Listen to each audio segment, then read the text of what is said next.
Avez-vous déjà eu l'impression que plus vous réfléchissez profondément, plus vous vous sentez isolé, comme si chaque pensée lucide creusait un peu plus l'écart entre vous et le monde qui vous entoure, comme si votre esprit, en s'élevant, s'éloignait, non par orgueil, mais par nécessité. Vous observez, vous ressentez, vous questionnez, là où d'autres consomment, répètent et fuient la profondeur. Et cette lucidité, ce regard trop clair, devient parfois un fardeau. On vous dit trop sérieux, trop distant, trop différent. Mais au fond, vous n'avez rien choisi. C'est la vie qui vous a fait ainsi. Une âme en quête de sens, dans un monde qui glorifie la surface. Dans cette vidéo, nous allons plonger ensemble. Explorer cette solitude des penseurs profonds, comprendre pourquoi la société les résiste.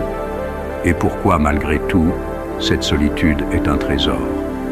Car parfois, ceux qui marchent seuls sont simplement ceux qui voient plus loin. Certains individus, dotés d'une intelligence ou d'une sensibilité hors du commun, se retrouvent souvent isolés dans une société qui valorise la conformité et les plaisirs simples. Arthur Schopenhauer, célèbre philosophe allemand, avait compris cette dynamique bien avant notre époque. Selon lui, les êtres profondément intelligents sont comme des voyageurs solitaires sur une route peu fréquentée. Leur vision du monde, leur capacité à penser au-delà des conventions, les placent en marge d'une société majoritairement dirigée par des intérêts immédiats et des distractions superficielles. Mais pourquoi ce rejet? Pourquoi ces esprits brillants, capables de voir au-delà des apparences, sont-ils souvent incompris, voire ostracisés? D'abord, il faut comprendre que la majorité des individus évoluent dans un cadre mental forgé par la culture, l'éducation et les normes sociales. Ce cadre, bien qu'utile pour maintenir l'ordre et la cohésion, devient une prison pour ceux qui cherchent à explorer des idées nouvelles ou à remettre en question l'existant. Ces penseurs profonds remettent en cause des vérités que la société préfère ignorer. Leur quête de vérité les pousse souvent à aborder des sujets inconfortables ou dérangeants. Schopenhauer évoquait également la solitude comme une condition presque inévitable pour les grands esprits. Leur capacité à réfléchir de manière indépendante et à voir le monde avec une clarté que peu partagent les éloigne naturellement des autres. Paradoxalement, cette solitude, bien qu'imposée, devient une source de richesse intérieure pour eux. En revanche, pour la société, ces penseurs représentent une menace. Non pas une menace directe ou violente, mais une menace idéologique. Leurs idées perturbent l'équilibre confortable des croyances établies. Dans une société où la majorité préfère éviter la réflexion profonde, ceux qui invitent à penser autrement apparaissent comme des trouble-fêtes. Le rejet des penseurs profonds s'explique aussi par des mécanismes psychologiques. Lorsque quelqu'un présente une vision du monde trop différente, cela peut provoquer un malaise chez les autres.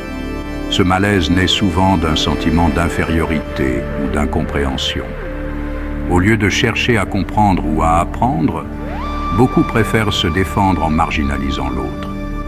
C'est ce que l'on observe dans de nombreux domaines, en philosophie, en sciences, en art et même dans les relations sociales.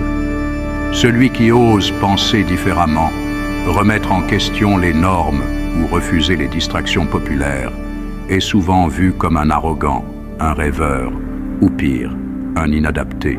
La société moderne, saturée d'informations, de distractions numériques et de divertissements instantanés, n'encourage pas la réflexion profonde. Penser demande du temps, de la concentration, du silence, des choses devenues rares dans nos vies. Ceux qui cherchent encore cette profondeur sont donc perçus comme hors du temps, en décalage avec le rythme effréné du monde actuel. Et pourtant, ce sont souvent ces marginaux, ces solitaires, qui posent les bases des grandes révolutions intellectuelles ou artistiques. Leur recul, leur sensibilité, leur lucidité leur permettent de voir ce que d'autres ignorent. Mais cette lucidité a un prix, l'isolement, le doute, parfois même la souffrance. La pensée profonde demande du courage. Elle impose de se détacher de l'opinion commune, de remettre en question ce que tout le monde accepte, de douter de ce que l'on nous a toujours présenté comme des vérités.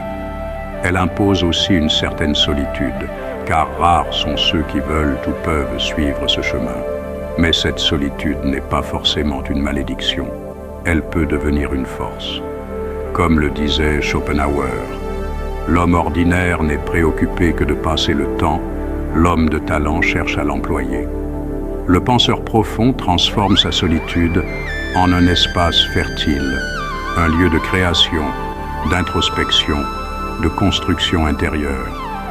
Être un penseur profond dans une société superficielle, c'est accepter d'être incompris, moqué, parfois rejeté.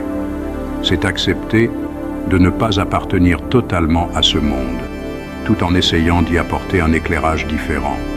C'est porter un regard critique, lucide, mais aussi porteur d'espoir. Car malgré le rejet, malgré l'isolement, malgré les épreuves, le penseur profond a un rôle vital à jouer. Il est la conscience de la société, sa mémoire, sa boussole. Il rappelle que derrière le bruit, l'agitation, les apparences, il existe autre chose, une profondeur, une vérité, une quête de sens. Et même si la société continue de le rejeter, de le marginaliser, il continue de penser. Car penser est pour lui une nécessité vitale, un acte de résistance, un acte d'amour pour la vérité. Alors oui, le penseur profond est souvent seul, mais ce n'est pas une solitude vide, c'est une solitude pleine, pleine de sens, pleine de vérité, pleine d'humanité. Il marche en marge, non parce qu'il est perdu, mais parce qu'il a trouvé un autre chemin, un sentier que peu osent emprunter. Et si toi aussi tu marches dans ce silence, si tu ressens ce décalage, cette impression d'être ailleurs, alors sache ceci, tu n'es pas seul, tu es simplement en avance. Continue de penser, continue de questionner, continue de voir ce que les autres refusent de regarder. Et maintenant, si ces mots ont résonné en toi, si tu t'es reconnu dans cette traversée intérieure, alors laisse une trace. Commente, partage ton ressenti, like cette vidéo. Abonne-toi à la chaîne pour ne rien manquer de ce voyage vers la profondeur.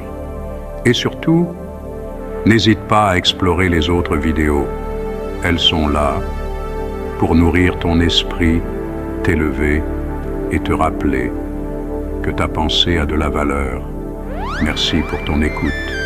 Merci pour ta présence silencieuse mais puissante. Et à très bientôt sur cette même route, celle des âmes éveillées.